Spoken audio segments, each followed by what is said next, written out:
cultivation is, Chinese medicine is way more than needles and moxa and herbs. It's a living experience of life. Every day you're living this life. I mean, again and again, the classics, particularly the Nanjing, says, if you're not connected to nature and the resonances of the seasons, the time of day, you're going to get sick. There's trouble. And so when we're looking at nourishing and releasing, we're also looking at how well is this person harmonizing with the particular moment in time. You and I, just to give you an example, you and I are meeting on a really pivotal day, okay? It's here in New York, the first snow came yesterday. I'm Michael Max, and this is Geological, the podcast that curates East Asian medicine and methods through the power of conversation. I had a conversation recently with Volker Schad. It was episode number 384. He said something in there toward the end that rang true, and I've been thinking about it ever since. He talked about the importance of friendship in the transmission of medicine. Consider for a moment and reflect on what that means for you. Notice who comes to mind, the experiences that arise, the moments of connection and transformation lived through that are conjured from serendipitous cross-pollination. Friendship, when you think about it, is a curious thing. It's something that starts with nothing and arises through moments strung together that transform a stranger into a co-conspirator. In his book on the Menghe clan, Volker details the various social connections that were part of the social capital of learning and practicing medicine in that village of Jiangsu in its time of flourishing. I think about the potent moments for me in my time practicing acupuncture, from the friend who badgered me into trying acupuncture in the first place, to the friendship that developed with my first acupuncturist, and how she happened to be around at the moment when I was teetering on the edge of a decision on whether or not to go to acupuncture school. She tipped the balance by saying, "You could try acupuncture school. If it turns out that you're not really interested, then stop. At best, you'll have a new career that you love. At worst, you spend some months learning more about something that you're interested in. You can't lose." On this path of medicine, I've learned from teachers and books. But when I consider the potently pivotal moments, those arose through friendship. The hours spent together working out what we didn't quite understand. The helping hand both given and received. The joy of shared discovery. It's a gift to have someone that you can show your ignorance and your insight to. It's delightful having a companion engaged in a learning endeavor that you don't know quite where it's leading. In the scurry to become competent and skilled, I have at times focused too intently on the syllabus and instructor. Figured that if I read the right chapters and correctly answered the test questions, that I'd gather what I needed to be a capable practitioner. For sure, all of that is needed. But for the theory to come alive, it needs the sounding board of a friendship. Friendship gives you the space to be playful, to not be concerned with making a mark or a grade. Friendship is like water in which everything dissolves. It's the opportunity to explore without striving, to challenge your pal, not to best them, but to help them better themselves. It's a gift to allow ourselves into caring hands and hearts and allow someone to see our brokenness or confusion in a way that is connective. Friendship is a place where we don't have to be whole, just willing. Our history is important. The classics are essential, but that material is only as accessible as it has come alive in our experience and perception. Perhaps this is why the Huandi Neijing is written as dialogue, there is something essential to learning medicine that comes through conversation. It requires the presence of another inquisitive mind to bring the material alive. It's helpful to have a friend for the journey through confusion and uncertainty. In this conversation with Stephen Cowan, we'll explore the process of the spiral dynamics of development and explore how a friendly relationship with uncertainty allows for insights and development that not only helps with clinic, but with your own path of practice as well. There's more too. Stay with us. These conversations come to you through the generous support of our sponsors and members. Blue Poppy, your new one-stop shop, has speedy shipping options on everything that you need for your clinic. It's Women's Health Month at Mayway Herbs. Check out their new website for learning resources on helping women with herbal medicine. Are you a creature of habit? How about making a change that helps your patients and the planet with AccuFast needles? And later in the show, raising your fees doesn't have to be a difficult process. Jane has helpful suggestions on making it easy and effective. And finally, have you considered that having a thriving, profitable practice is one of the most healing things that you can do? Julie Bear Don't Walk has, and she can help you do something about it too. Do be sure to visit the sponsors page on the Qiological website to take advantage of all the special offers our terrific sponsors have for listeners of the podcast. Picture this. Your clinic is buzzing with patients, and then you realize that you're down to your last box of needles. No need for panic, because Blue Poppy, your one-stop shop for all your acupuncture needs, they ship orders received before 3 p.m. on the same day. With a quick visit to Blue Poppy's website, you can order premium needles, herbal formulas, and that special Dr. Bob's oil that your patients love. Blue Poppy understands practitioners can't keep patients waiting. That's why they strive to get you what you need when you need it. From high-quality Chinese herbs and formulations to acupuncture supplies and clinical essentials, Blue Poppy has served practitioners for nearly 40 years with products that meet the highest of standards.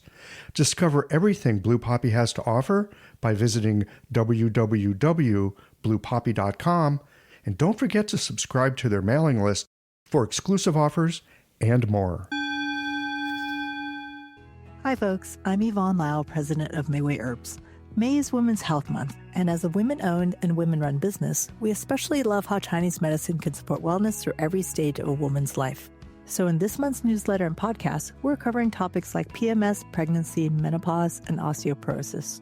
We'll share expert insights and effective treatment strategies you can put to good use in your clinic.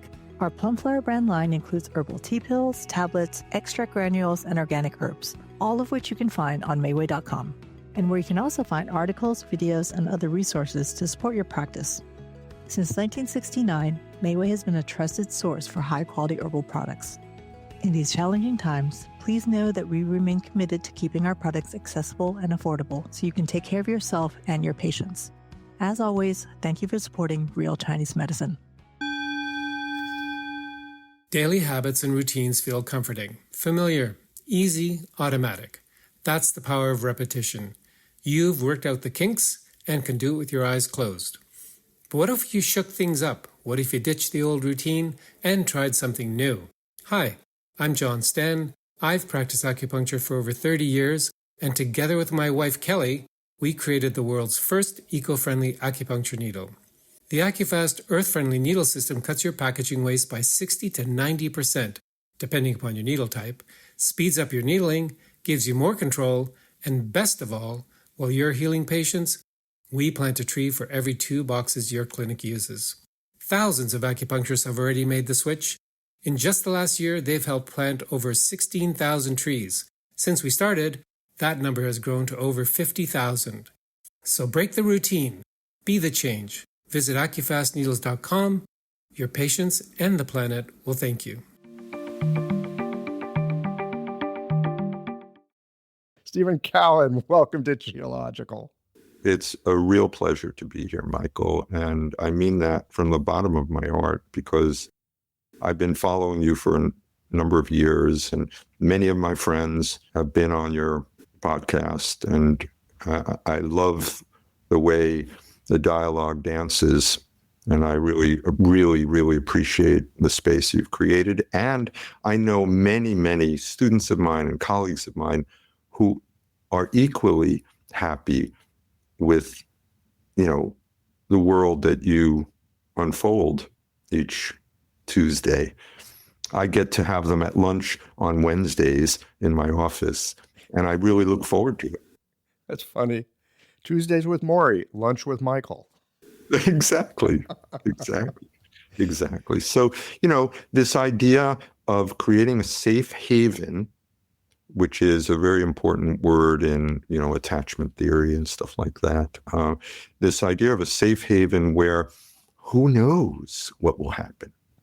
Just like in clinic. Just like in life.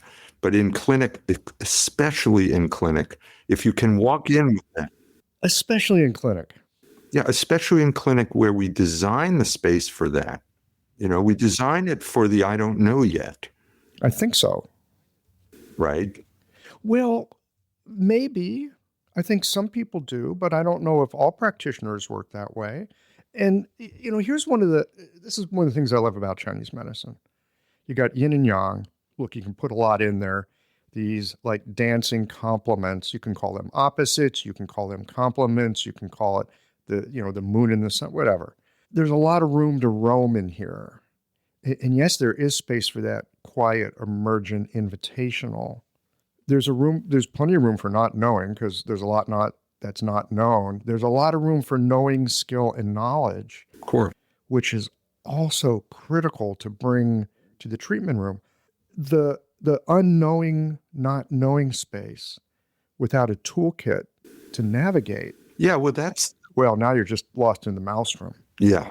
The toolkit without context. Yeah. Well, this is the wonder, the great explosion for me that I realized I was looking for all my life and thought I found in Western medicine and then exploded with Chinese medicine is that Chinese medicine has all these maps to navigate the uncertainty of, I don't know yet, let's find out together. And the maps become incredibly useful, both to orient yourself and to orient the person in the room who feels lost. So I find as an educational service that these maps, if you were in my office, in my treatment room, you would see the way I draw the maps on a regular basis for people, whether they're getting a treatment or before, whatever, to help them feel safe and oriented. The map helps us. It's not, I don't know is not the same as I don't know yet. Yet opens this curiosity. I don't know is kind of like, uh-oh, I'm not trained to deal with this. That's victim speak. But I don't know yet. Oh, I've got all these maps. I have eight extraordinaries. I have 7 emotions. I have 6 conformations. I have 5 phases. I have 4 levels. I have 3 Sanjiao, 3 treasures. I have 2, the yin yang, unbelievable dynamic. I have 1, and I have 0. 0 in Chinese medicine. Remember what Lao Tzu says. He doesn't say he doesn't start with out of 1 comes 2. He starts with out of Tao comes 1. And Tao is the process. Tao is the ongoing unfurling of the story. It's the storytelling as it happens. One of my heroes is Italo Calvino, the Italian writer. I'm not familiar with this person. Oh, you must read Italo Calvino. At least read his final book that we're supposed to be. I mean, he's one of the most celebrated novelists in Italy. And I lived in Italy for many years, so I read him in Italian, and I was just there and revisited. I mean, he does fantasies and he does a lot about writing. He writes about writing in his novels.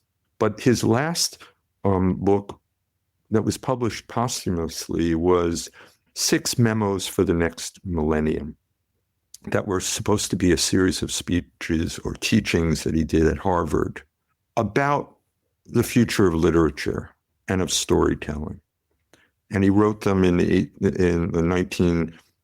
1980s, thinking ahead about the 21st century and what do we need to preserve.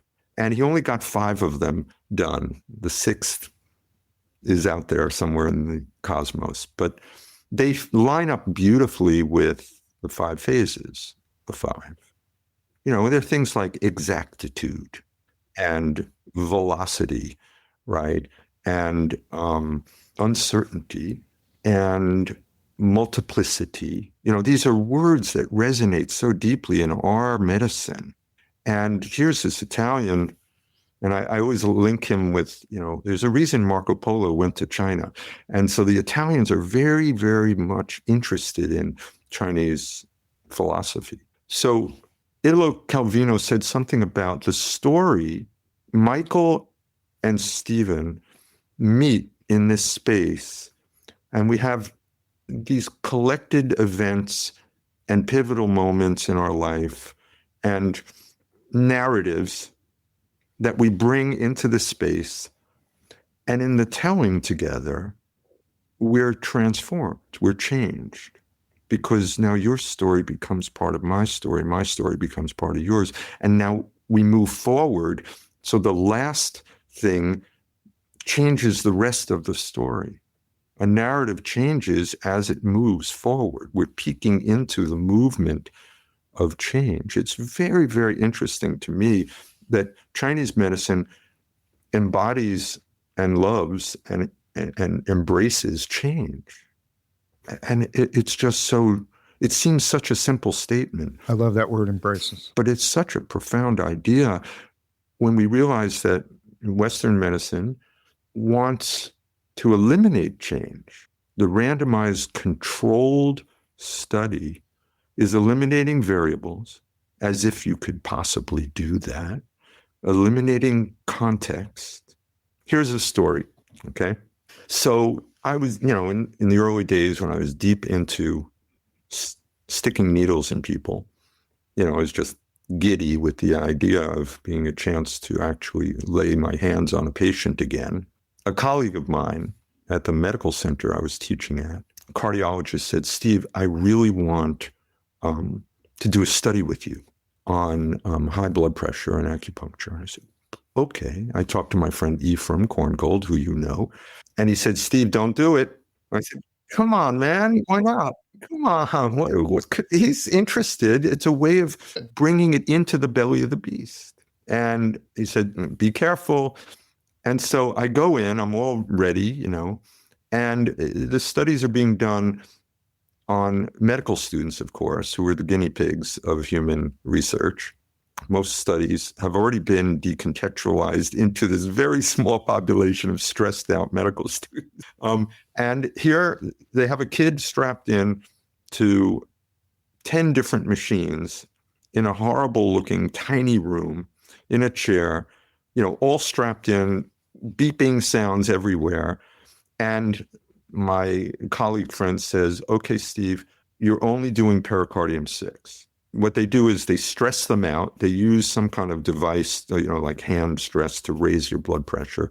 And I'm only allowed to do 1 needle." And I'm a kind person. So I said, "Well, okay, but this doesn't feel right." Yeah, this isn't actually what I do, not even remotely. This isn't Chinese medicine. This is trying to squeeze all of Chinese medicine into a drop in a box called Western medicine. And so one of the things I'm always, and you and I have talked about it, and eventually we'll have this other dialogue about the practice of the practice. And this idea of how can we get Chinese medicine to fit into this kind of Western paradigm. And it's a challenge. I think it's a really interesting challenge that we're all facing because people come in with a Western diagnosis and you have to unlearn that so you can be with the patient, right? You have to unlearn the migraine word or the Crohn's disease, or you have to actually. Yes. That's very funny. You have to unlearn it. I was a master of Etch-a-Sketch. Like when we were kids, we had Etch-a-Sketches. Remember the Etch-a-Sketch, with the little dials? Yes. Those are great. And then you take it and turn it upside down and start again, right? Yeah. And again, this speaks to, we have all this knowledge and we don't want the knowledge to go away, but we also at times have to clear the slate, like a palate cleanser. Well, but there's what I'm talking about is the pressure of the Western paradigm. It's very powerful. Most of us, unless we're born in China or somewhere else, are raised within this culture of nouns and verbs. Already that's different. Linear thinking. And so in my old practice, in my pediatric practice, which is a very busy practice, 17,000 patients, I built it from scratch and walked away from it. Chinese medicine ruined my life. I walked away from this because it became a behemoth that I'm hiring doctors and the nurse practitioners. I thank you, Chinese medicine. This is wrong. This is not the way I want to practice. So, but the nurse would say, okay, you have an asthmatic in room 3. And I have to stop and exhale that word. No, Michael's in room 3. And I became so crazy in the early days when I had medical students following me around and they would do this and I would throw them out of the room. I'd say, Michael is in room 3. He's a complex organism. He is not asthma. And I have to unlearn the word asthma to clear the slate. Like you're saying, the Etch-a-Sketch has to clear so that I can be present. Yes. There's another side to it too. I see this all the time in my practice. I'm sure you do too. I'm sure our listeners do as well. People come in and they say, I have XYZ. I am XYZ. I am asthmatic. Yeah, I am XYZ. I am bipolar, right? That's right. I am bipolar. I am ADHD, right? All of these, it becomes their identity. And we're so fixated on identity. Or at least they're presenting that identity for you to fix. Ooh, that's an interesting way to say it. They may not see it in the rest of their life, to give them credit, but for you, they're presenting it as, this is what I am to you, and I want you to fix this. And mine is, yeah, I hear it all the time. Well, my suspicion is they have it in many other places as well. Well, I do this because I'm ADHD. Well, I got to do that because I'm ADHD all the time. Or it's a convenient excuse. Well, I don't want to do whatever it is. So, I got ADHD, so I can't do that. Can't versus can. Won't. Or won't. Or won't. Yeah. Or won't do that. I don't want to do something. Sometimes the air quotes solutions that people come up with because they don't want to do something. And they can't say, no, I don't want to do that.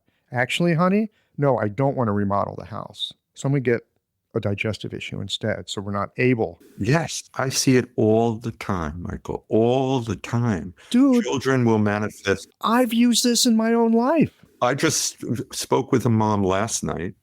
Her 6-year-old's getting stomach aches. They went to a GI doc. They couldn't find anything, which doesn't help anybody. And so we started talking. This was just a Zoom meeting. I've known her, the child, since she's a baby.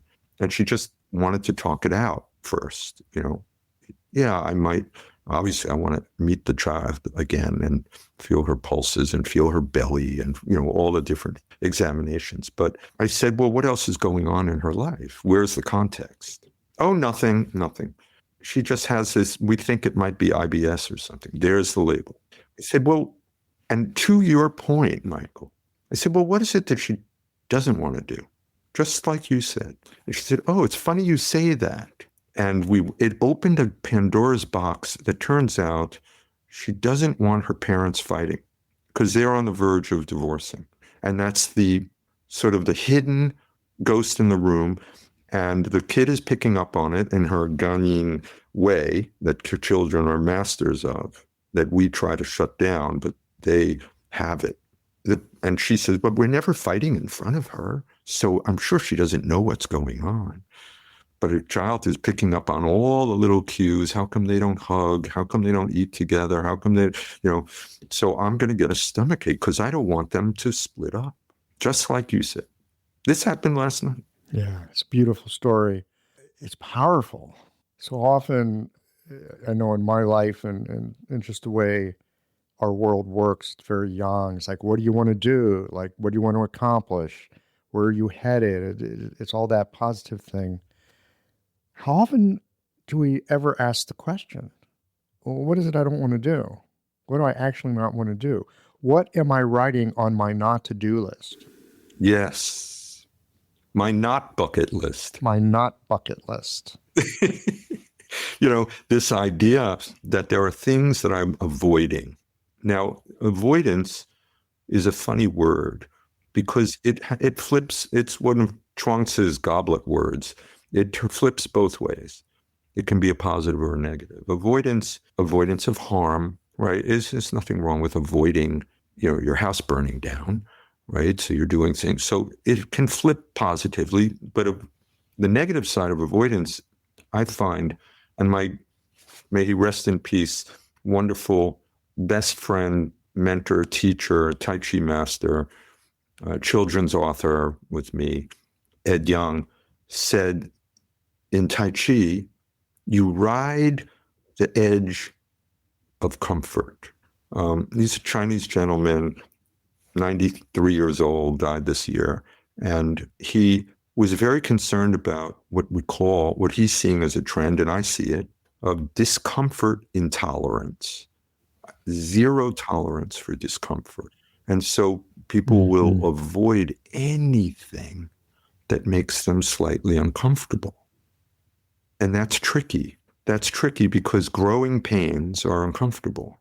And I want everybody growing their growing their heart mind. Growing their capacity. Growing their capacity. What a wonderful word. I often think about growing capacity. I am in my late 60s. Every now and then something comes along. We had it happen the other night. There was a little thing happened in the family. There was a misunderstanding. I reacted a certain way. I ended up scaring my kid. I didn't realize I was scaring my kid until a little bit later when we all were talking it out. So it's good to be able to talk it out, but I didn't sleep well. And it's not because I scared my kid, because we got that resolved. But there was something in me that was just gnawing. Yeah. And it bubbles up. It bubbles up and flares up. Right. And we all have this. I mean, it's an old feeling. It bubbles up, and I watch the ways that I've dealt with it over, many courses of years, often by avoiding or get busy with this or do that. I got all kinds of ways of coping with uncomfortable feelings. And one of them is staying with it. Absolutely. Yeah. Not letting it get away, not trying to sublimate it, not using it as fuel to be productive. I'm very good at that, and it can be helpful. It's not a bad fuel, but there's moments that it's helpful to take it, stay with it. Head on, face it head on. Look at it. Stay with it. Not even try to change it. Stay. It's like training a damn dog. It is training a puppy.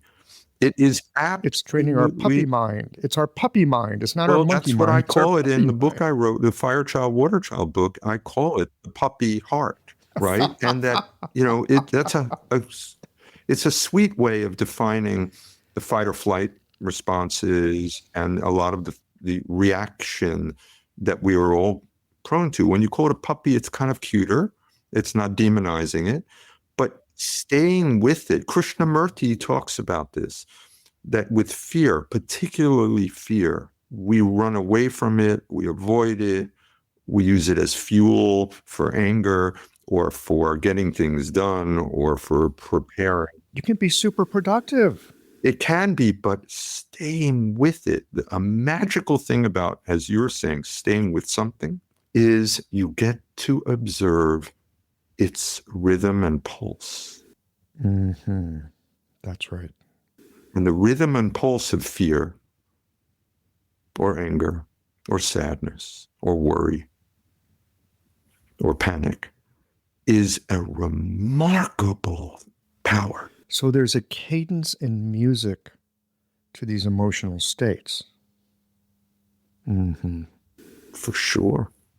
And when we take the pulse of it, the way we take a regular pulse, right? The same way when we take the pulse of, now, many practitioners will acknowledge that we are affecting the pulse, the kind of Heisenberg principle. We are having an effect.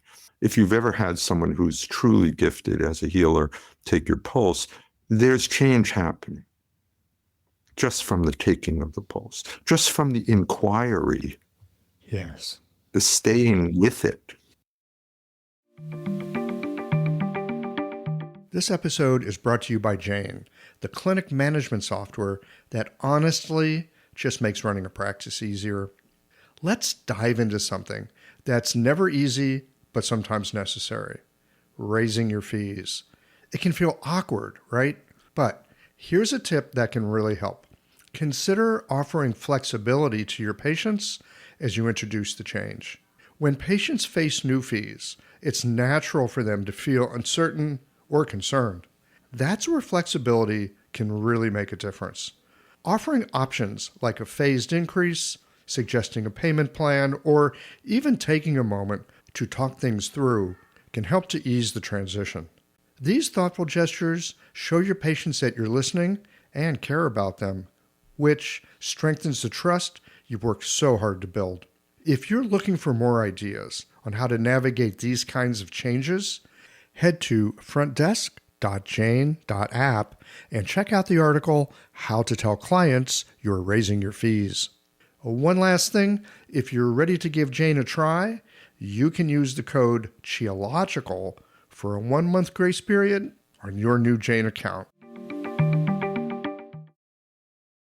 That's right. I remember being really frustrated as a student. We were learning Chinese acupuncture, we were learning Japanese acupuncture.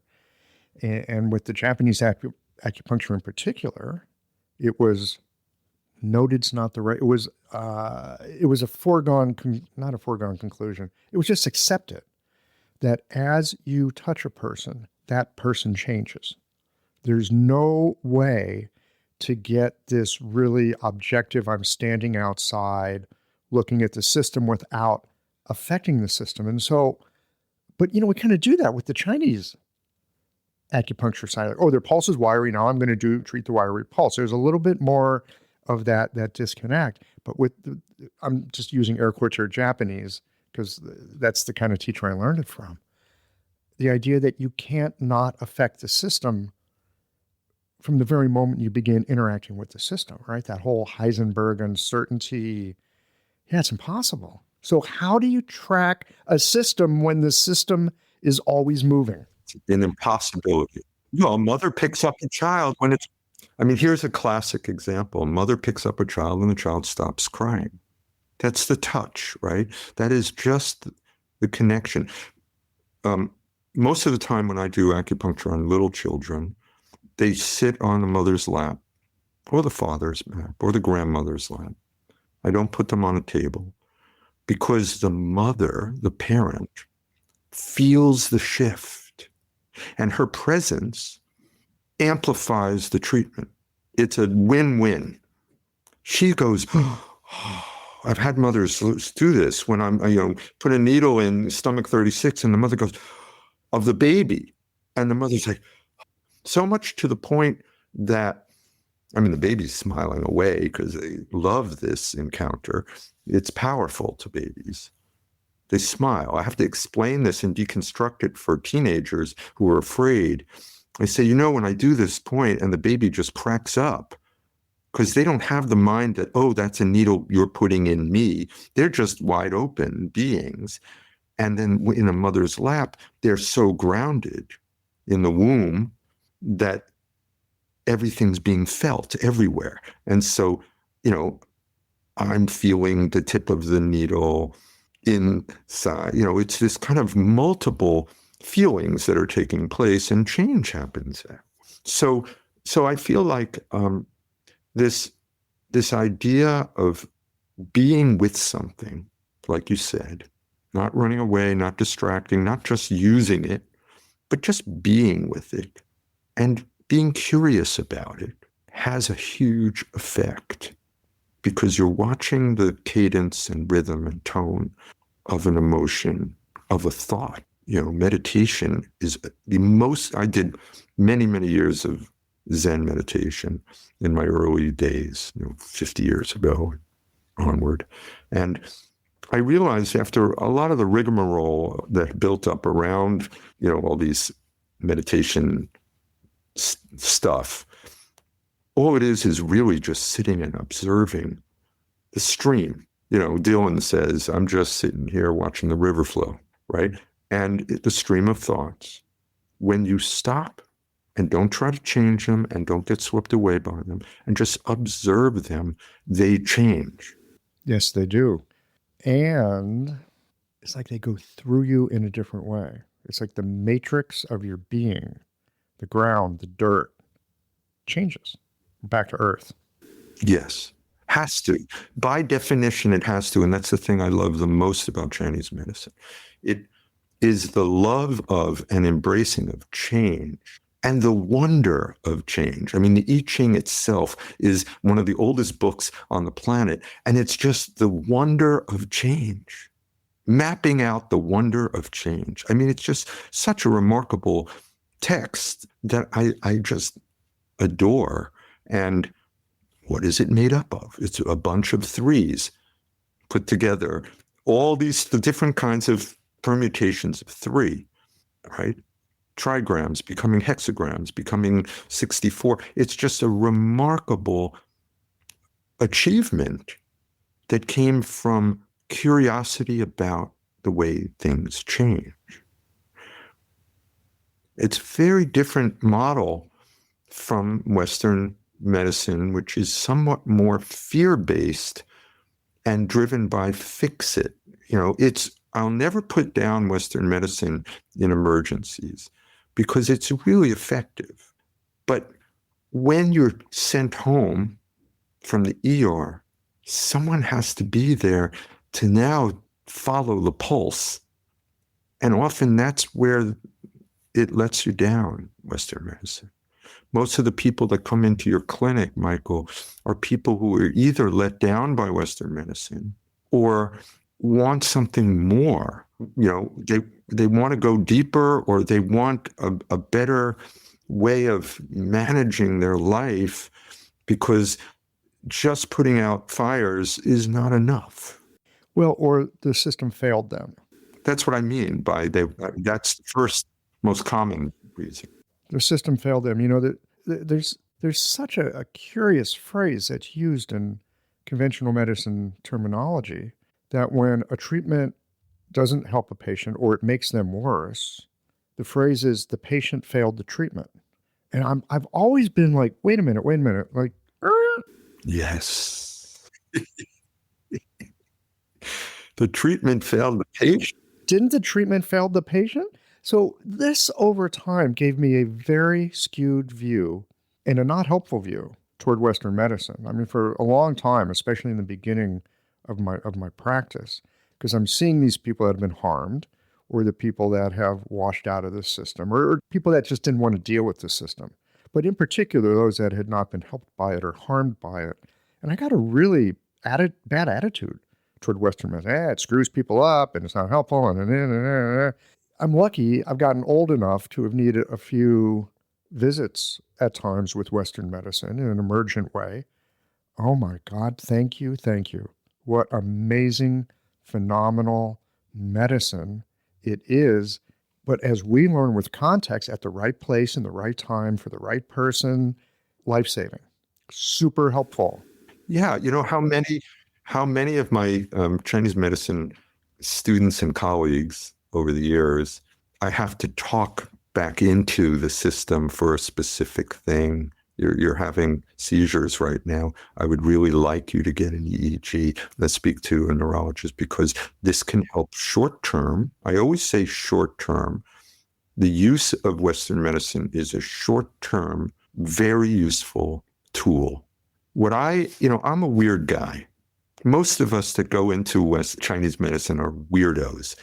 And I'm a weird guy. So I was drawn to chronic illness. And everybody thought, they wanted me to do preemie, NICU. They wanted me to do neuro. Everywhere where I went in my rotations, they said, stay here.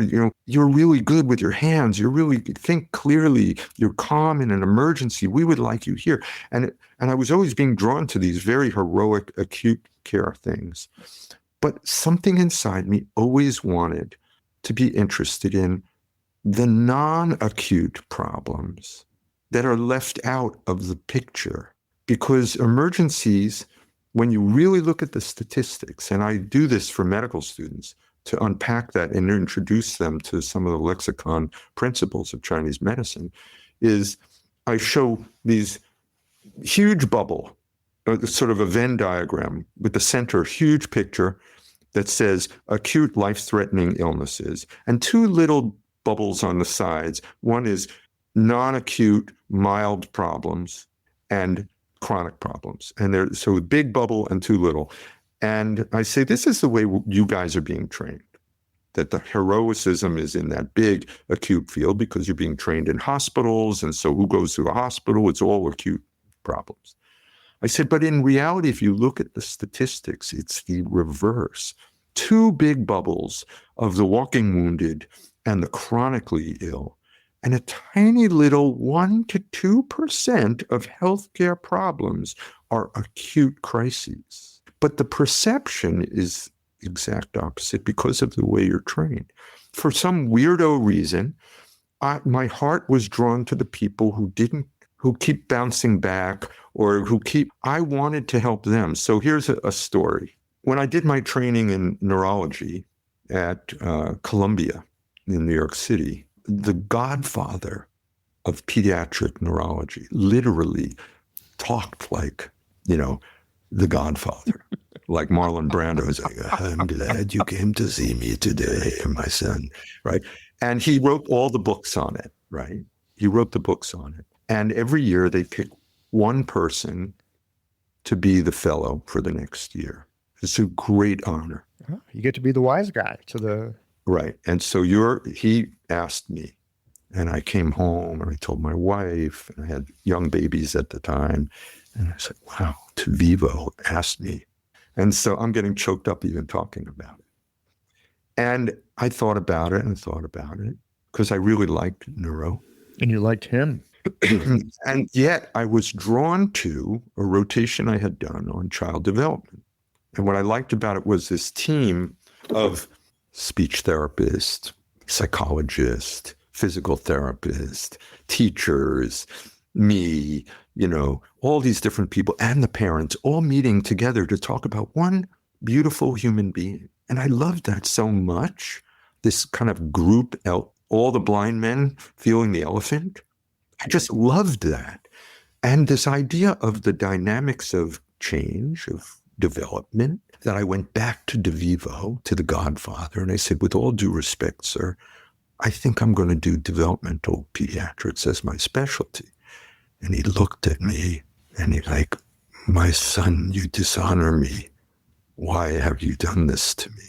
I mean, in this horrifying way where I felt like I was going to get the black hand, I was going to find a goat in my bed the next day. I was like really freaked out that I turned down this thing that everybody thought I was nuts. Nobody turns this down. No, because you're set for life then. You're in the ivory tower, and yet it's the best thing I ever did. How fortunate. This is what a great, thank you. I love these kind of stories. I love these kind of moments, difficult moments. Here's the golden path, and it's got your name on it, and it's wonderful, laid out before you. And that's great. No, thank you. I mean, to be able to be at a moment like that, to be in the presence of that kind of opportunity, and recognize in yourself, yeah, not that. Yeah. That's the Ganying of it. Yes. That's what I call, these are pivotal moments. And the pivot is the shu, and as in Ling Shu. The character is a fascinating character. Shu, as a character, my teacher, Ed, taught me for 25 years. We really deeply studied seal script and oracle bone characters. It's my love. He said, these are our friends. We need to get to know them. And there's poetry in them. And I write songs and poetry based on these characters every day. Shu is a fascinating character. It's got the wood radical. So we know there's some woodiness to it, some growth, there's some life. Wood is the only of 5 element, I hate that word, of the 5 phases, that's technically alive. I mean, you could make the case that water is lively. Wood is the only living structure in biologic terms, right?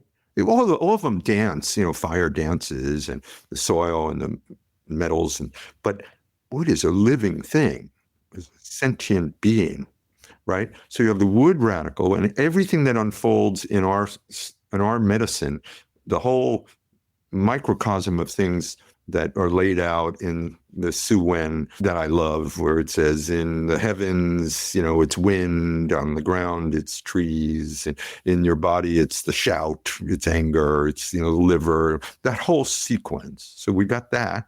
And next to it, it's got this really strange, beautiful character. It's got a semicircle, like a C.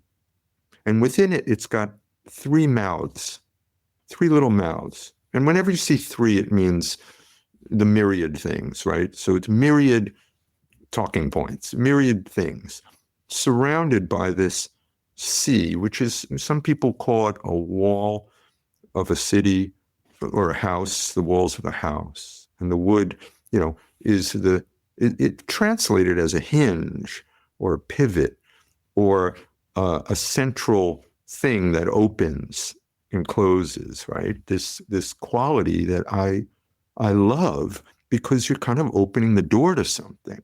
Pivotal moment is opening the door, and that's what happened in that story. It opened a world for me that, like Robert Frost says, I chose the path less traveled by. And that made all the difference. Yes. Well, and you knew for yourself, it's this, not that.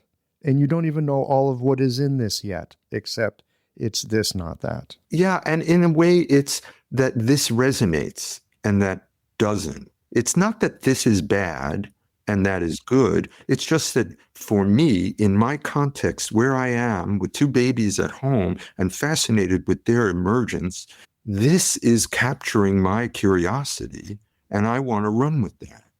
Now, that would directly link to my practice of Chinese medicine and my eventual path out of the box, because development is Chinese medicine.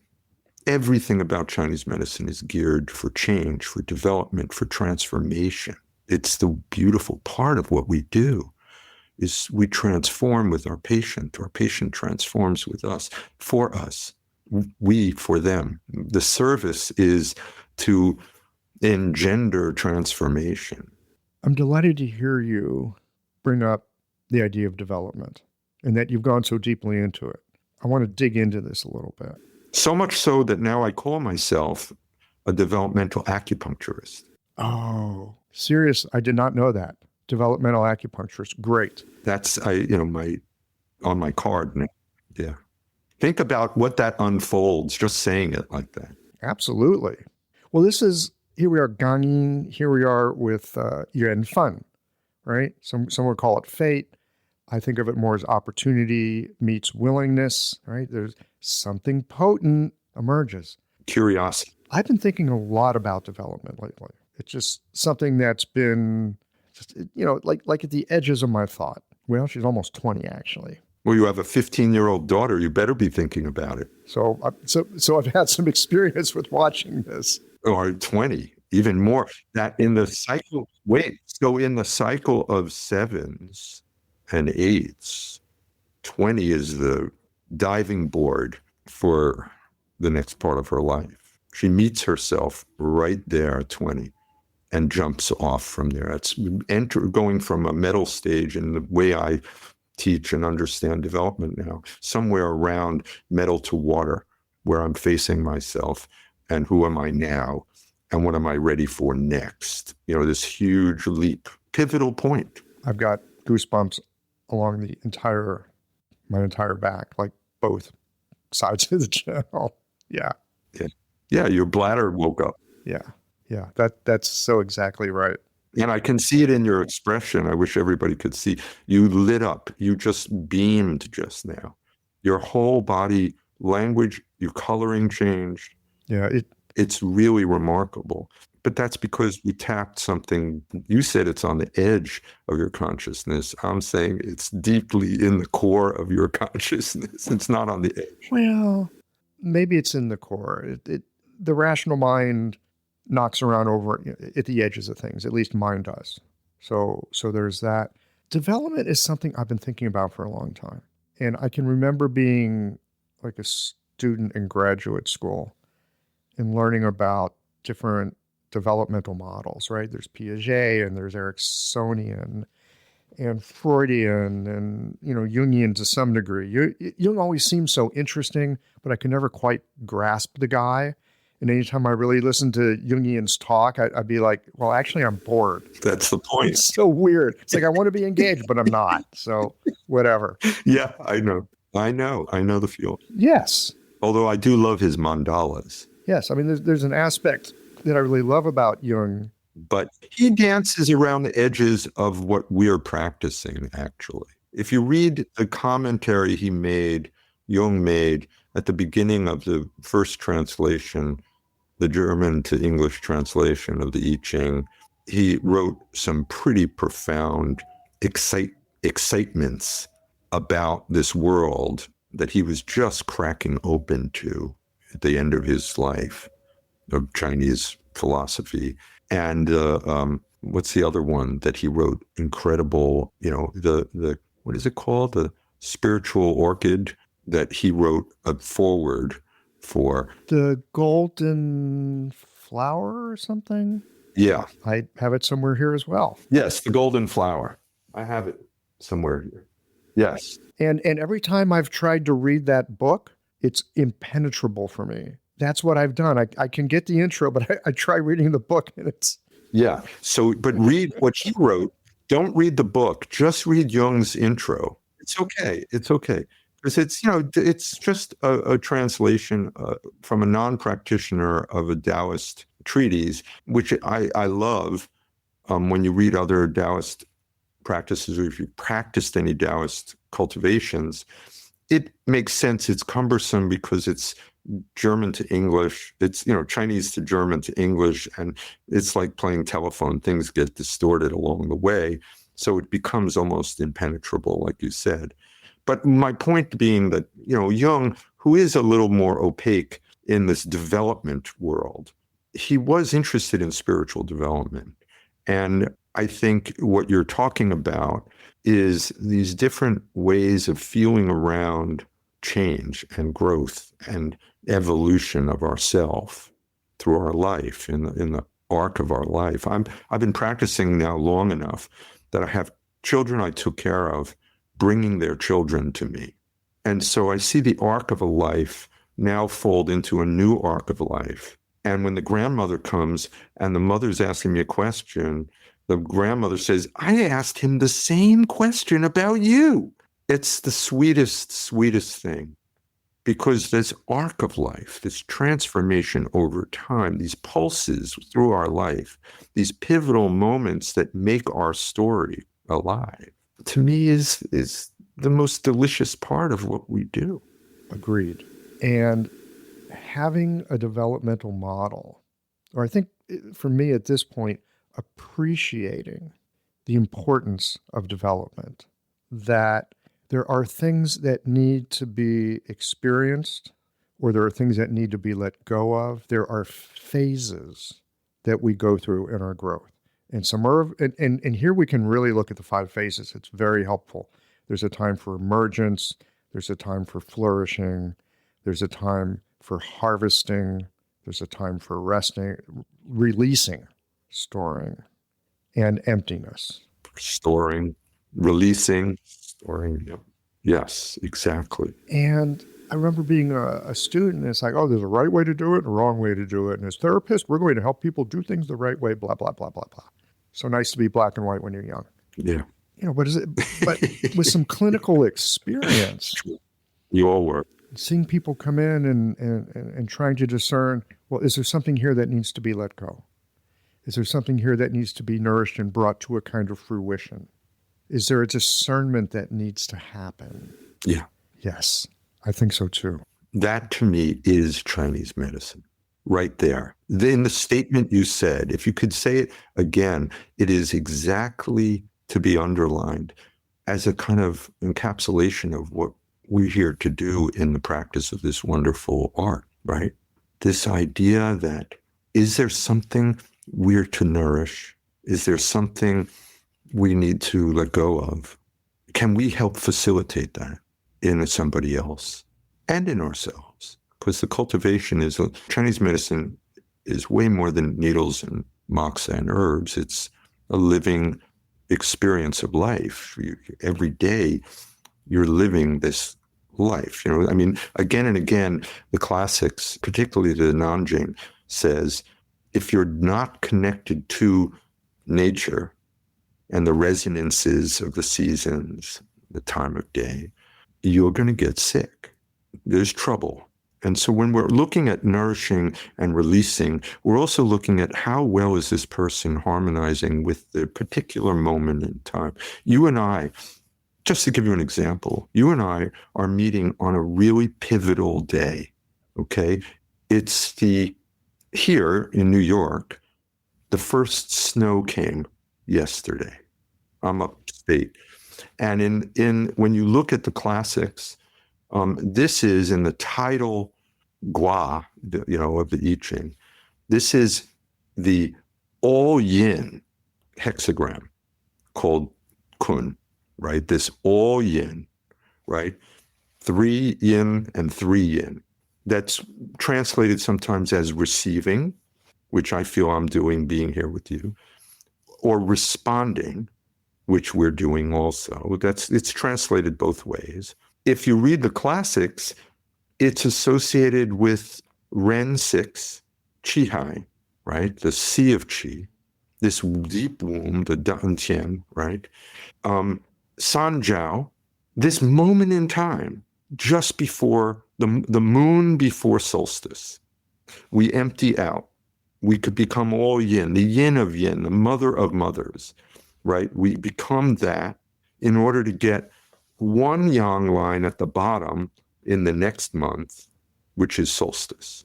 A little light within the pile of yins, one straight line and all these yins above it. So we're at this pivotal moment of dropping down into the yin of yin. And 5 phase, you could say it's more water, the yin of yin. Ling Shu Wan says that, but this idea that the yin, the big yin of yin is water, is, it lays out weirdly some points to use, which is fascinating. The kidney 3, Tai Chi, this use that point for anything that's involved with the big yin of the yin. The little yin of the yang, right? The little yin of the yang, you use lung 9. That's the little black dot in the yang. Use lung 9. That's associated with the lung. The little yang in the yin, which is coming after, somewhere around the New Year, Chinese New Year, that's Shao Yang, right? That's, you use liver 3. These are just resonant points you can add to your collection when we're connected to what's happening in our context of our life right now. My first snow. And it's called that, the first snow. In the classics, it's called the little snow. Yes, there's 24 different, I forget what the word is, 2-week periods. That's right. I'm thinking Farmer's Almanac stuff, right? It is a beautiful map. Yeah. It's a beautiful map. It's a beautiful map that, Liu Lihong laid it out. It's actually his books that Heiner translated. But there's a really beautiful map of it that I was working on with the book Sev and I are working on, Sev Rosenberg, called A Ring Without End, that is, based on this amazing guy from the Ming Dynasty who, Shushan, Zhang Shushan, I pronounce it terribly, but you get the point, who mapped out every chapter of the Nanjing, illustrated maps of every chapter. And I'm obsessed with that. I'm a visual guy. I was raised by artists. And so I think in pictures. Everything is pictures. You saw slides I've made. I just love pictures, and I paint. And he mapped this out as well with these very pivotal hexagrams associated with channels and points and, seasons and moon cycles and things. That the more we resonate with that connection and harmonize with that, the healthier we are. That as we get less and less connected to our surroundings, Steve Cowan is now being taken out of context. And Michael, anytime you take something out of context, you cause harm. You can manipulate things that way. You get a distortion. Yes. You look on the news, it's being done all the time. So you can create suffering. All the time. And there's something very grabby about it and sticky for the conscious mind, for the ego. There's something very sticky and maybe even delightful about that out of context talking points. Well, you can encourage curiosity with it, you can encourage curiosity. Mostly, I don't think the news encourages curiosity. They've got some false things that appear to encourage curiosity. NPR does it really well these days, and I find it incredibly annoying. They'll have some kind of a statement as a headline, and they'll go, well, is that so? And it's like, and my response is like, fuck you. Like, stop. Yeah, it's teasing your brain, but it's tickling a part of you. Well, but it's not teasing it with it, but it's not teasing it with curiosity. No, it's alarm. Thank you. I've been looking for what it is that makes me so frustrated with those kind of clickbaity things. They're not curiosity. They are alarm. You're exactly right.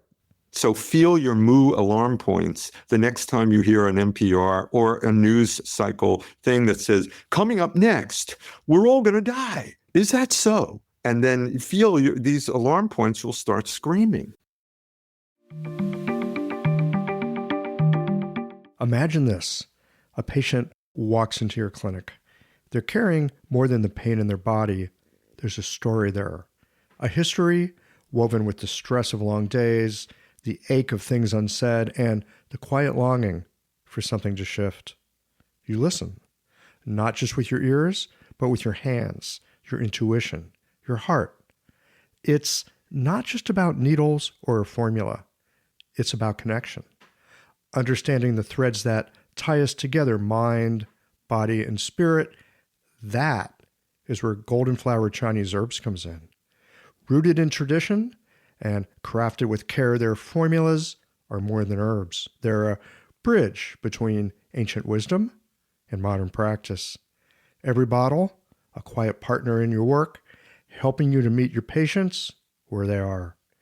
Because healing isn't just about treating symptoms. It's about creating trust, cultivating belonging, and helping someone feel truly seen. Golden Flower Chinese Herbs, your partner in practice and connection, where tradition meets care. This is a really helpful distinction because like you, I'm a fan of curiosity. That don't know yet. There's something delicious about it. Alarm also has an aspect of, well, I don't know what's going on, but I'm flipped out. It could be run for your life, but I'm flipped out. And it gets back to what you said earlier about mobilized and not, what was that other word? Mobilization with fear or immobilization with fear. It's mobilization with fear. Alarm is mobilization with fear. Yeah. 100%. And that's what sells, right? So we have to be careful that we don't go down that rabbit hole too much. It can be enticing when handled artfully. It can be, you do it really artfully in the emails we get on Geological. You'll give a little taste. You call it a taste of things to come. This taste, and you have a couple of lines that are out of context, but they're like, this could be interesting. I can't wait for Wednesday's lunch where I can, eat and listen the whole time. So that's teasing in a positive way, teasing something out. It's like sparking some curiosity. Yes, that's right. It's not using alarm to freak us out. I want people mobilized and engaged and open. But remember, mobilized without fear. Yeah. Mobilized without fear. Right. That's the highest level of social engagement. That's that Stephen Porges calls the social engagement network. We call it It's the integrity that you're sparking. This deep level of integrity. The 5 aspects of integrity are peace, for me anyway, the way I've worked it out for me in my practice. Freedom, joy, harmony, and grace. The 5 aspects of that I'm trying to grow in every child that I meet and every family I meet. Okay, hang on just one second. I think it would be helpful to hear those repeated. Okay. Peace, which we could say is a water phase quality of restfulness or resting within restlessness. How's that? Oh, I like it. Thank you. Yes. So there's restlessness, and we're resting within that. That's the I don't know yet. That's the pregnant pause. That's the Mm-hmm. It's that, right? So at the highest level of our integrity, of this within the Tao, which is just the process, is this kind of at peace with. When they say, go in peace. Well, what does that mean, go in peace? I've pondered that saying that they say, go in peace, my friend, my son, right? What does that mean, go in peace? I'm going. There's a lot happening here. In peace? So some people go in pieces. That's not the same thing, right? So this is an integrated way of moving through the craziness of the world, grounded with some kind of internal compass that says, okay, I'm centered. Deep ocean, water phase, kidney. Then comes freedom, wood. Freedom is, the Xiao Yao Yo, first chapter of Chuang-Tzu is called, it's translated, free and easy wandering, right? Like the herb formula, Xiao Yao San, right? Like many of us in our 20s. Yeah. Free and easy wandering. I was famous for it, right? Hitchhiked all around the world, right? So this idea of freedom, which is very important, open curiosity to explore and experience things. Jimi Hendrix saying, have you ever been experienced? Right? This idea of willingness to experience things. I want to put myself out there. Okay. So that's the second one. Fire, joy, exhilaration. Some people might call it bliss, but it is an enjoyment, humor, the humor of life, the giddiness of life. It's not just happiness. It's not just getting your thrills and your rocks off. It's higher than that. It's a celebration. Earth, harmony, harmonizing. Like if we sing, I once did, a 2-day workshop at Pacific Symposium, the pre-conference. And I said, I'm going to teach you guys, on the second day in the morning, I said, I'm going to teach you a Taoist chant that I want us to all do. And you'll start it over here and you'll continue it over here. It's very ancient. And believe it or not, you all already know it. And I put up 2 characters that are Ro. I won't pronounce it well because my Chinese pronunciation is terrible. Ro and Ro, which is sort of the kind of flexible. It's used in Tao Te Ching many times as this kind of tender flexibility, things like that. Yeah. One is R-U-O and the other is R-O-U. One has the bird wings right? This is the tenderness. Some people call it fragile, which I don't think it is, but the baby bird wings, right? And the other is the top of a sprout where it can just wave in the wind as the characters. So I started with row, row, row your boat gently down the stream. And I had them chanting this for about 10 minutes. And people were really into it. And I turned it into a kind of meditation, right? That's harmonizing Earth. I brought the group together. We harmonized. That it's the panpipes, that's the symbol of He. It's those three mouths, the mouths of the multitude together. Exactly. Touche. And so that harmonizing, very important in our work in the clinic, is that how are we harmonizing with each other, with our organs, with our flow of qi and blood, with the seasons. At the highest level of integrity is this harmonizing with change. This is De also. And then finally, grace. This very unusual word. Chinese characters are really interesting around this word grace. When I unpack it for parents, that's what they're here to help their child develop, it's gracias, it's gratitude, the root of the word. It's graciousness, a kind of welcoming. It's graceful. This is metal, the highest degree of metal to me. It's mercy, right? Merci is gracias. It's forgiveness. It's that moral compass that unfortunately the translations of De end up being virtue, which has a kind of distinct Western religious shading that is the metal part of De.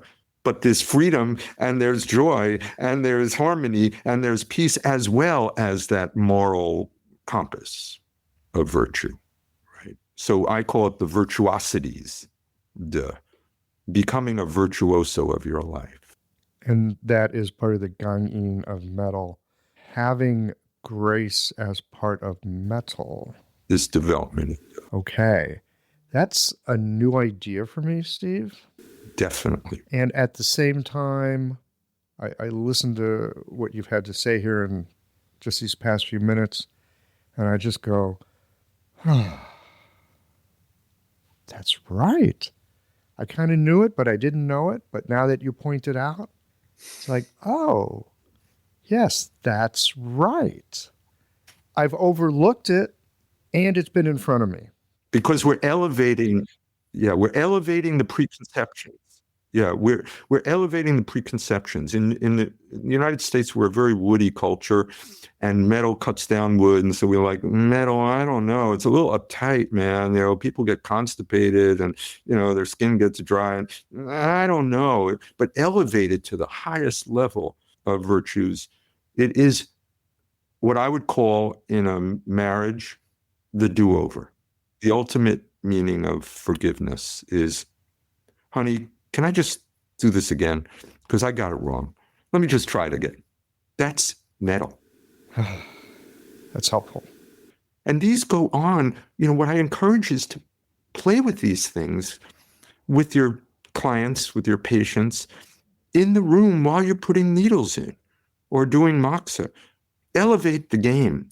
And the main reason I'm trying to kind of teach this around the world is to prevent the burnout of getting stuck in a rut, sticking needles in people, because it's way more fun. It's way more fun. You'll stay engaged for longer. Sticking needles in people, here's the amazing thing about acupuncture. You could work at that level of sticking needles in people and do a lot of good for a lot of people.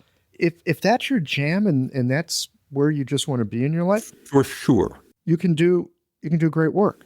I will never judge that. You want to take it to a different place? Here's a way to look at it. Here's how this has just helped me. I want to thank you. I love these conversations. I always learn something, usually more than one something, about medicine and me. It's me too. Me too. And how I practice and all that.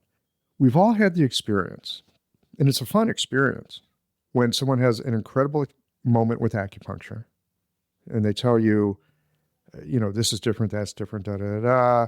My world has changed, and then they say, do it again, right? And we all know this. We've all been there.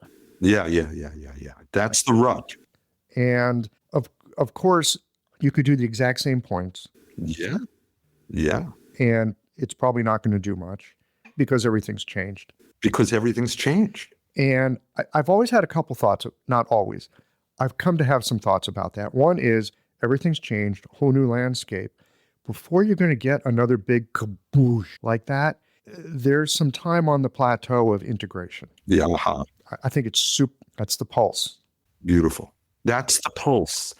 That's actually the wave that occurs, and people want that. They're hungry for that aha. Me too. Everybody wants the high buzz, but there's so much in that pregnancy period between the high points.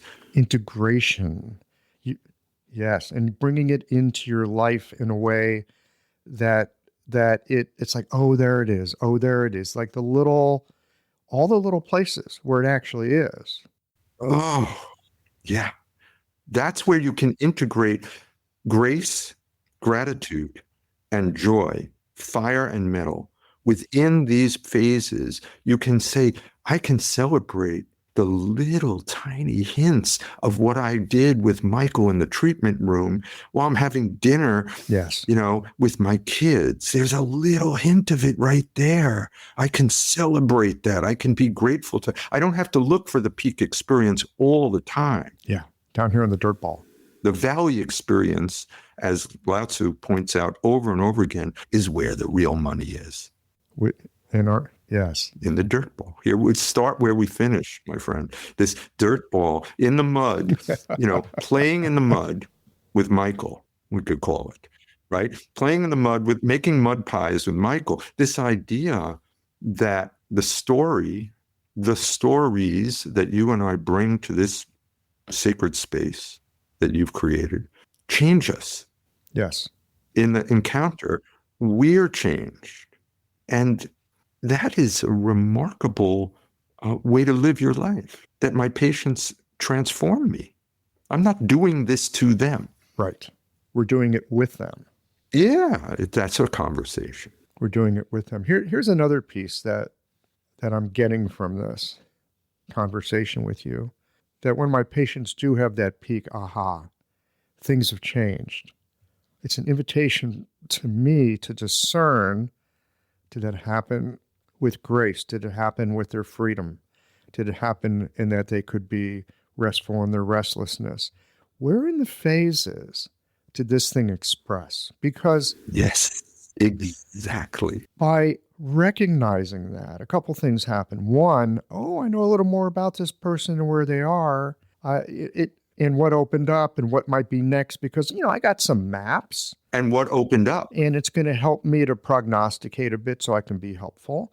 The other piece. Yeah, you do. I find it very helpful when I can reflect back to somebody the song that they're singing to themselves, because so often people don't hear it. Yes.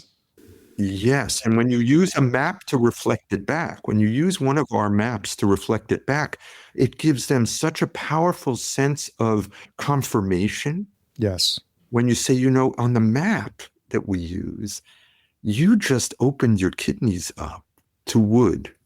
That restfulness you felt in the treatment room opens you to the freedom of wood. And here's where it can get really helpful, because they're looking for that next high. They're looking for that next, do it again, like a 3-year-old. Ooh, do it again, wee, right? I know. If we know where they're headed and what's opening up, we can invite them into looking for these things that are opening up. That's right. The next phase of aha. Exactly. That's development, Michael. Yeah, that's development. And that emergence of, we can actually, this is what the I Ching is about, and most of Chinese medicine is obsessed with, is a sort of open-hearted predicting of what's coming next. It's deeply powerful from I think, Shang dynasty coming out of the Paleolithic periods to actually have some kind of maps that allow us to predict whether the grain is going to grow this year as good as last year or better, or what should we do. That I find when I'm treating families, particularly with children, the parents are dying to know when I lay out what's coming, everybody's calm. Even in the acute crisis, I have what comes to my door are very complex cases in kids where nobody knows what's going on and they've failed the doctors, right? As you said, this ridiculous term. The doctors are throwing their hands up. We don't know what to do. And they come to me. And when I can lay out, so this is what just happened. Okay. So we have maps that say, what's coming could be, I don't want to sound like, a know-it-all, but what could be coming, this could be a harbinger of another phase, to watch for it. And that mindfulness that I'm exciting them to look for is a different kind of high, because they come excited back. You know what happened? You were right. He started walking. You put those needles in and he's made a big smile and had a big shit on the table because he's a 2-year-old who's not walking yet, whatever. I released this kind of grace into restfulness within restlessness because he's not sleeping, and he started walking. Metal to water to wood. And you can lay it out as this could happen because this was such a big discharge, a big shift. Watch for what's coming next. Our maps predict that this could stay tuned. Well, I think anytime, maybe this is just my own bias because I'm like this, but anytime we can engage our curiosity, anytime we can engage our patients' curiosity, not their alarm, their curiosity, engage their curiosity on their behalf. Yes, not their alarm. It's almost a little post-hypnotic, right? Yeah. Like look for these things. Because they're empowering them. You could be looking for trouble, but why not look for growth? Yes, it's looking for change and looking for growth. No, it's not looking for trouble. It's looking for change and growth and transformation and development, looking for these qualities of the stream flowing, and watch for it. This could happen, not with the moo point alarm, but with this gentle, beautiful yuan point, source of development points, right? Watch for it and let me know, because I'm really curious to hear what happens, because this was a big treatment you had. And I'm really eager and curious to hear from you. Watch what happens. It may manifest in ways that I don't know, but stay tuned. That word stay tuned, meaning tune in to the changes that are happening inside you. It's really exciting. And you present it with what's called Carl Rogers. Do you know who Carl Rogers? You practice Rogerian psychology in Qiological. You're a master of it, actually. Do you know who else practices Rogerian psychology? FBI hostage negotiators. I'm not kidding. There's a fantastic book on it. I know. And so, do you know who else does? Chibo. I don't know Cubo. Who's Cubo? Oh, Chibo. Chibo. He does it with the Yellow Emperor. He answers a question by repeating what he says. Wang Ding says something, and he repeats it back to him. He says, good question. So you're asking if, and you do this, you're a master of doing this with people, and it creates, it actually ennobles the situation, right? So what we're talking about when we say stay tuned, watch for this. This could happen. You don't want to lay it out in such detail because then you're a know-it-all, and that's arrogance. You want to be open to it. Well, not only are you a know-it-all, even if you had it right, you're robbing them of the experience of discovery. Exactly. Yes. And that's where the empowerment of taking control of their own life is, which I feel is part of our job in Chinese medicine practitioners, to empower people to take control and master their own destiny. And when we have given that to them and not taken away, where we're doing all the work. That's not Chinese medicine. That's not the spirit of Chinese medicine. So that empowerment, and I like the way you said it just now, we don't want to rob them of the experience of discovery. Yeah, because that's where the juice is. That makes it so, the feedback loop it creates is so wonderful that you get closer and closer to your patients. It's rewarding. It keeps you going when you're trying to make a living. This is sort of the secret sauce, so you don't burn out. It's a nice way to go through the day. It's a nice way to spend your day. Yeah, it's loving. Yeah. There's a lot of love in the room when you're empowering them to stay tuned, because you just had a powerful experience. It gets away a little bit from the addiction of the high of a powerful, positive experience. And I had exactly, you described it to a T. I had a kid come in yesterday, a teenager who I've known since he was young. He's a pretty wild ADD kid. And he had a transformative experience with acupuncture the week before. First time he had acupuncture. I think I did it when he was very little. But then they disappeared and they went into the world and came back because nobody's helping the kid. And he's now like 14. And he had this amazing experience. He walks in with this big smile. He says, "Do it again." Exactly. And so that's the addiction part of it, right? I want that high, Right. I want the fun of it, the experience of it, the high of it. I said, well, it may not be the same. It's hard to replicate anything. Do you know this? My daughter, my fire metal daughter, who's brilliant, is a neuroscientist, PhD neuroscientist. And something, I bust her chops. She's going to come for Thanksgiving and I'm going to bring it up again. It kills her because she's a researcher, right? She's a professor, but she's also a researcher. And I always bust her chops with this reality that no one can explain, that not any randomized controlled study, anyone can be replicated. Not to some degree? That what you get is that you get diminishing effects each time you do the same experiment. Really? It's less. Yes, this is a reality. It's a known thing. Google it when we. It's not that you replicate and that sort of sets it up as, oh yeah, well it must be that way because it's been independently confirmed. No, it's what we would like it to be. We would like it to be that, but actually it's this problem. It has a name and I can't remember the names. One of your listeners will. The hundredth monkey in reverse effect? Yeah, it's sort of like that. It's the opposite of it. It's actually, we would like it to be more a strengthening effect. I do this experiment again, but actually when you do the same experiment, it's less vigorous response. The numbers aren't as strong as you repeat the study, and nobody knows why. We know why, though, because you just laid it out. Everything's changed. That's interesting. I think about Rupert Sheldrake. And it confounds my daughter. It confounds my daughter every time because I say, honey, can you try to figure this? I mean, why is it that and every time I bring it up, she's, Dad, woo-woo, stop with your woo-woo stuff. But she knows this effect. Because I want her to see that. How does she explain it? Oh, everyone knows it. It's a confounding, nobody can explain it. If Google it, there's lots written about this phenomenon that it's not that you can't replicate the effect, it's that the effect isn't as strong, isn't as vigorous. It's, your numbers aren't as strong and the standard deviation goes down.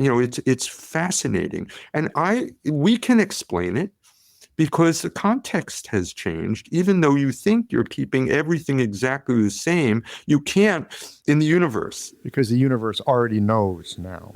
Context. It's like the universe trying to tickle itself. Let me give you one simple quantum example of why. Well, no, even just from a quantum perspective, the expectation of the person who did the experiment brings in a different expectation the second time. And that we know from quantum physics has a profound effect on the outcomes. I'm a simple person. Whenever I hear things like quantum this or quantum that, it's like it's so far above my pay grade. But not read Carlo Rovelli. He's a genius of laying this out. He's a wonderful poet.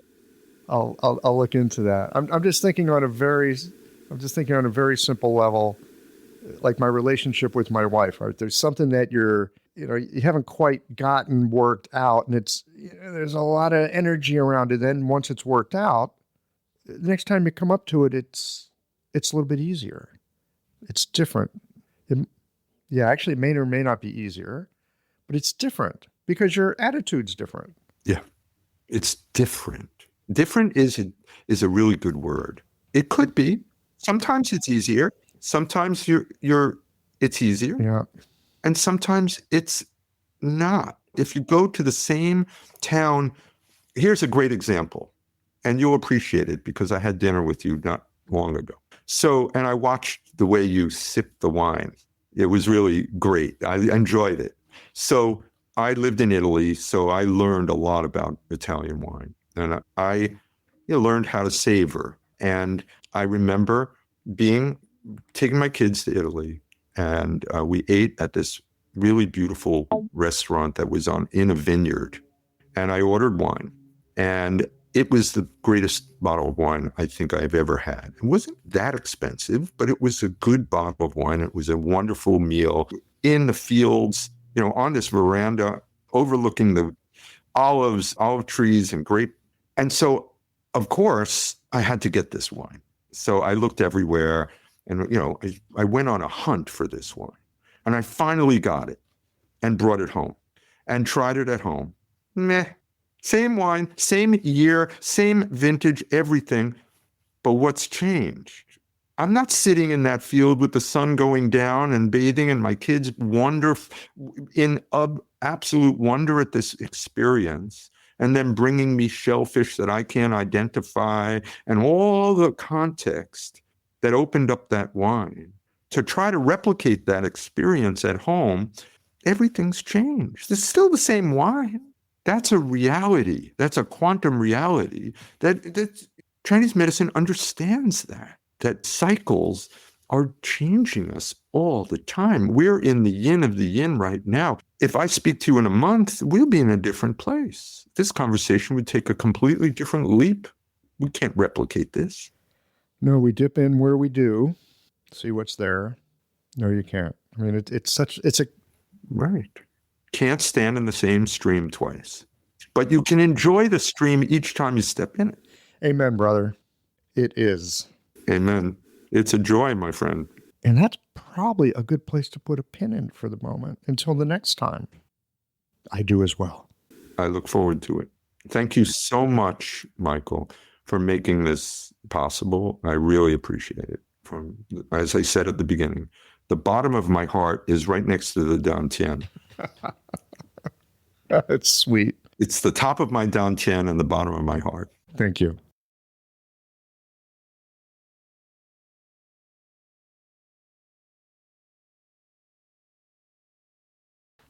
Stephen Cowan has certainly been working with kids for a long time, and I suspect the innate mischievous of children has rubbed off on him. It's one of the ways that he connects with them, along with the kid that is inside of each of us.